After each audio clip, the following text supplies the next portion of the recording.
Baik, kembali lagi bersama kami dalam acara menjawab ayat Alkitab yang sering diputarbalikkan. Bersama saya Anderson dan di samping saya ada Gembala Kurnia sebagai narasumber kita. Dan bagi Bapak Ibu yang ingin mendukung channel ini, silakan Bapak Ibu untuk menekan tombol subscribe dan juga menyalakan lonceng notifikasinya agar video-video yang kami share Anda tidak ketinggalan. Dan pada saat ini kami akan membahas satu ayat kebenaran firman Tuhan yang sering diputarbalikkan, yaitu dalam kitab Kisah Para Rasul pasal yang kedua ayatnya yang ke-36. Saya akan membacakan untuk kita. Jadi seluruh kaum Israel harus tahu dengan pasti bahwa Allah telah membuat Yesus yang kamu salibkan itu menjadi Tuhan dan Kristus. Nah, berdasarkan ayat yang kita baca, mereka mengatakan bahwa ini ayat yang menyatakan bahwa Yesus itu dijadikan Tuhan. Ternyata dia bukan Tuhan begitu, tetapi dijadikan Tuhan. Ini bagaimana Gembala Kurnia? Ya. Baik, ya Saudara Anderson dan pemirsa dari Kebenaran Channel. Jadi khotbah Petrus di Kisah Para Rasul pasal 2 ayat 36 ini ada yang beranggapan memang Yesus itu bukan Tuhan tetapi hanya dijadikan Tuhan. Artinya apa? Dia bukan pencipta yang sebenarnya tetapi hanya dijadikan Tuhan oleh Allah Bapa. Nah, jadi klaim Yesus adalah Tuhan itu dianggap tidak alkitabiah dan itu sebuah kesalahan. Tapi apakah yang dimaksudkan Petrus di sini memang dimengerti bahwa Yesus itu bukan Tuhan? Nah, maka untuk menjawab ayat ini, untuk mengerti Kisah Rasul pasal 2 ayat 36 ini, kita perlu melihat beberapa hal. Yang pertama, kita harus mengerti dulu bahwa pengertian Mesias bagi orang Yahudi. Nah, audien dari khotbah Petrus pada hari Pantekosta di Kisah Para Rasul pasal 2 ini adalah orang-orang Yahudi yang pergi ke Yerusalem, mereka dari berbagai daerah pergi ke Yerusalem untuk merayakan satu hari raya besar orang Yahudi, yaitu hari raya Pentakosta. Jadi mereka berkumpul di Yerusalem pada waktu itu. Jadi audiennya adalah orang Yahudi. Jadi kita perlu mengerti pengertian Mesias bagi orang Yahudi. Nah, jadi silahkan nanti pemirsa Kebenaran Channel itu menonton juga di episode yang ke-10 yang berjudul Yesus Allah kok mengaku utusan Bapa. Jadi saya ingin menjelaskan sedikit bahwa Mesias dalam pengertian orang Yahudi itu adalah Allah sendiri yang datang.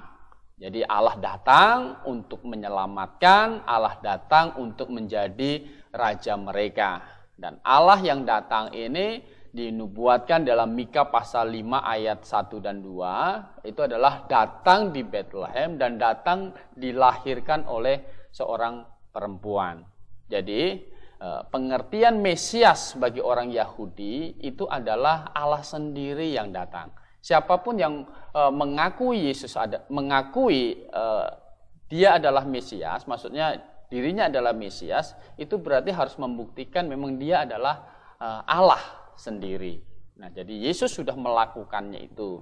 Dia membuktikan dirinya memang adalah Mesias. Dan Mesias oleh orang Yahudi, ya Yesus yang waktu itu datang menyatakan dirinya Mesias, oleh orang Yahudi itu malah disalibkan. Makanya Petrus berkata di sini bahwa Allah telah membuat Yesus yang kamu salibkan. Nah, maka Injil Yohanes itu berkata bahwa apa?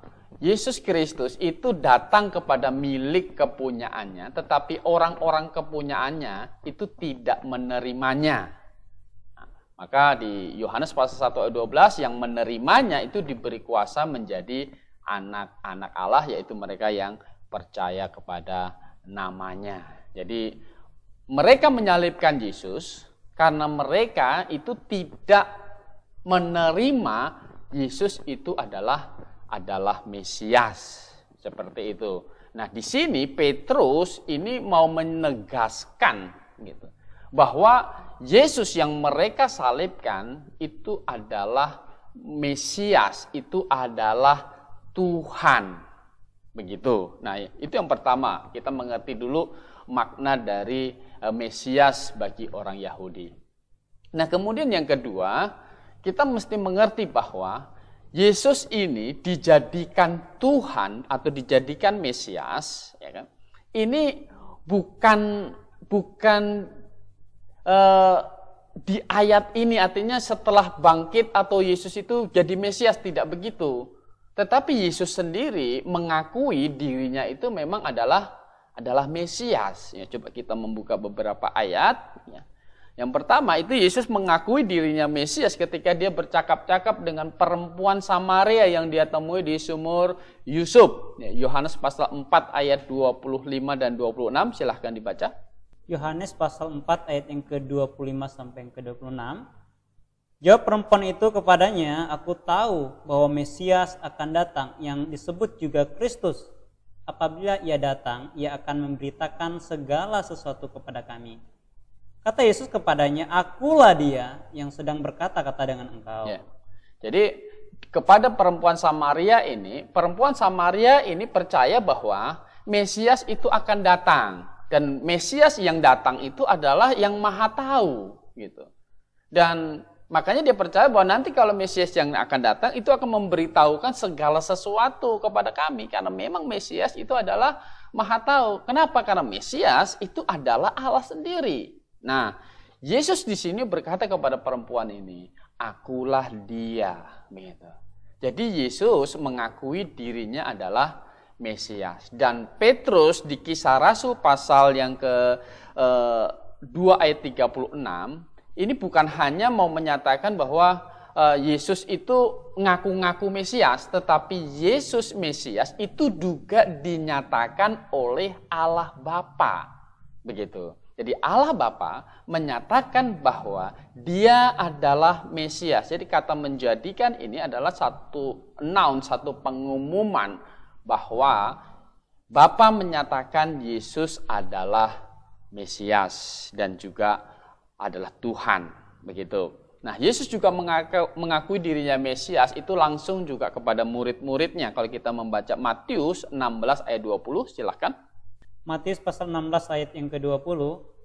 Lalu Yesus melarang murid-muridnya supaya jangan memberitahukan kepada siapapun bahwa ia Mesias. Ya, jadi Yesus menyatakan bahwa murid-muridnya jangan memberitahukan dulu bahwa dia adalah Mesias. Jadi pernyataan tegas oleh Yesus Kristus kepada murid-muridnya langsung sebelum dia mati di atas kayu salib dan bangkit, dia sudah menyatakan dirinya adalah Mesias.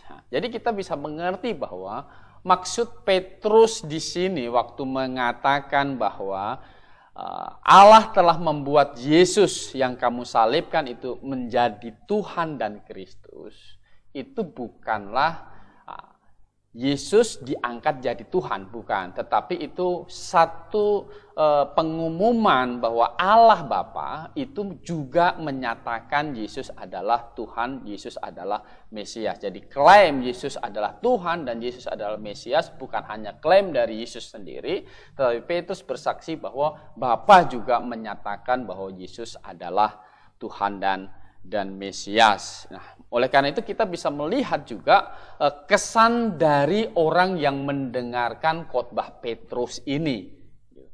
Apa kesan mereka? Coba kita membaca konteks di Kisah Rasulnya pasal yang kedua ayat 37 sampai dengan ayat 41. Silahkan dibaca. Kisah para Rasul pasal yang kedua ayat yang ke-37 sampai 41. Ketika mereka mendengar hal itu, hati mereka sangat terharu. Lalu mereka bertanya kepada Petrus dan rasul-rasul yang lain, "Apakah yang harus kami perbuat, saudara-saudara?" Jawab Petrus kepada mereka, "Bertobatlah dan hendaklah kamu masing-masing memberi dirimu dibaptis dalam nama Yesus Kristus untuk pengampunan dosamu. Maka kamu akan menerima Roh Kudus." Sebab bagi kamulah janji itu, dan bagi anak-anakmu, dan bagi orang yang masih jauh, itu sebanyak yang akan dipanggil oleh Tuhan Allah kita. Dan dengan banyak perkataan lain lagi, ia memberi satu kesaksian yang sungguh-sungguh, dan ia mengecam dan menasihati mereka. Katanya, berilah dirimu diselamatkan dari angkatan yang jahat ini. Orang-orang yang menerima perkataannya itu memberi diri dibaptis, dan pada hari itu jumlah mereka bertambah kira-kira 3.000 jiwa. Ya, jadi setelah mendengar khotbah dari Petrus, ya kan, hati mereka menjadi terharu.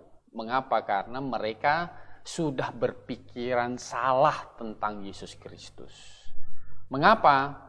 Karena mereka tidak mempercayai Yesus adalah Mesias, sehingga mereka menyalibkan Yesus Kristus. Memang Yesus Kristus akan disalibkan untuk menanggung hukuman dosa manusia, tetapi Yesus disalibkan itu tidak harus melalui tangan orang Yahudi. Jadi seandainya orang Yahudi percaya kepada Yesus Kristus, ya maka Yesus Kristus bisa jadi disalibkan oleh orang Roma pada waktu itu, tapi ternyata orang Yahudi menolaknya. Dan orang-orang ini dicoba disadarkan oleh Petrus dengan khotbahnya ini, bahwa Allah Bapa itu menyatakan Yesus itu adalah Mesias, dia adalah Tuhan. Setelah mendengar kesaksian khotbah dari Petrus, mereka akhirnya menerima. Nah, di ayat 41 tadi, orang-orang yang menerima perkataannya itu memberi diri dibaptis, dan pada hari itu jumlah mereka bertambah kira-kira 3.000 jiwa. Jadi kesan dari orang yang mendengar khotbah Petrus tadi adalah mereka mengerti bahwa Yesus yang sudah mereka salibkan itu adalah sesungguhnya Tuhan dan juga Mesias. Artinya apa? Mereka sekarang menjadi mengerti, menjadi paham bahwa Yesus Kristus itu menanggung hukuman dosa mereka. Jadi mereka mengerti bahwa lewat bertobat dan percaya kepada Yesus Kristus, maka Allah menyediakan pengampunan dosa mereka. Dan memang pengampunan dosa hanya tersedia di dalam Yesus Kristus. Karena Yesus Kristus itu sudah menanggung hukuman dosa manusia.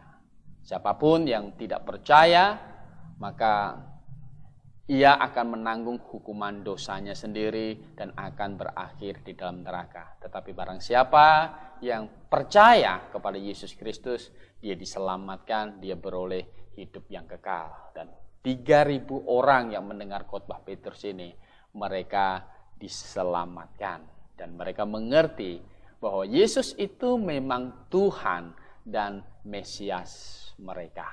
Nah, demikian penjelasan saya. Kita sudah mendengarkan penjelasan dari Gembala Kurnia, dan ini sangat baik sekali untuk kita yang ingin mengetahui kebenaran. Dan mungkin ada Bapak Ibu yang saat ini sedang menonton dan ingin bertanya. Baik, silahkan tinggalkan di kolom komentar yang tersedia pertanyaan Bapak Ibu. Nanti di lain waktu kami akan menjawabnya. Dan sekian dari kami, semoga firman Tuhan yang kami bagikan bisa menjadi berkat untuk Bapak Ibu di rumah, dan salam Maranatha. Maranatha.